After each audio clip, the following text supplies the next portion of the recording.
Imagine you've conducted groundbreaking research. You know the insights matter, but can you communicate them effectively? Understanding how to write and present your research clearly is crucial. This video explores everything you need to know about structuring research reports and proposals. Effective communication in research isn't just about the findings. It's about how you convey those findings.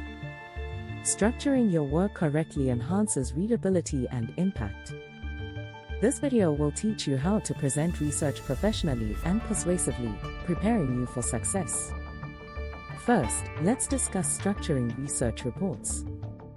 A well-organized report enhances clarity and impresses your audience. We'll cover the title page, abstract, introduction, literature review, methodology, results, discussion, conclusion, and references. Each section plays a unique role. Now, let's break down the structure.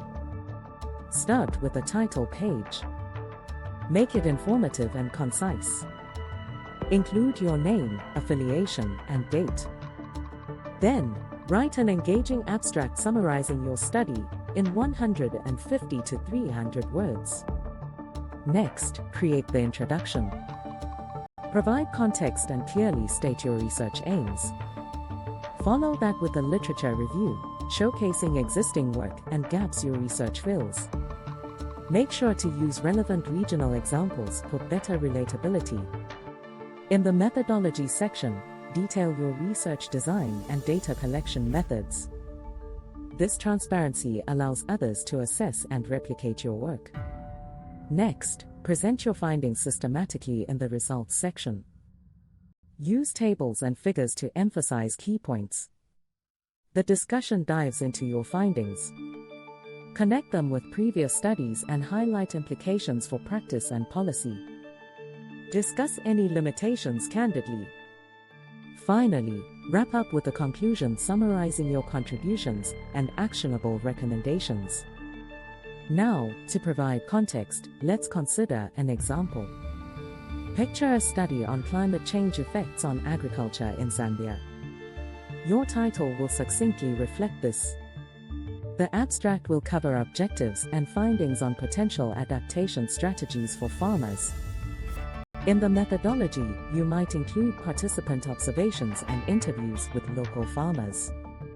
For your results, present data showing crop yield variations due to changing rainfall patterns. In your discussion, suggest government policies that can support adaptation measures. In summary, a well-structured research report increases your work's credibility and influence. Adapt these components to suit specific needs while ensuring clarity. Ready to enhance your research communication? Start by applying these techniques to your work. Take the first step today, outline your report or proposal. Don't forget to seek peer feedback for continuous improvement. Share your experiences or questions in the comments below. Subscribe for more insightful videos to sharpen your academic skills. Your next impactful presentation starts now.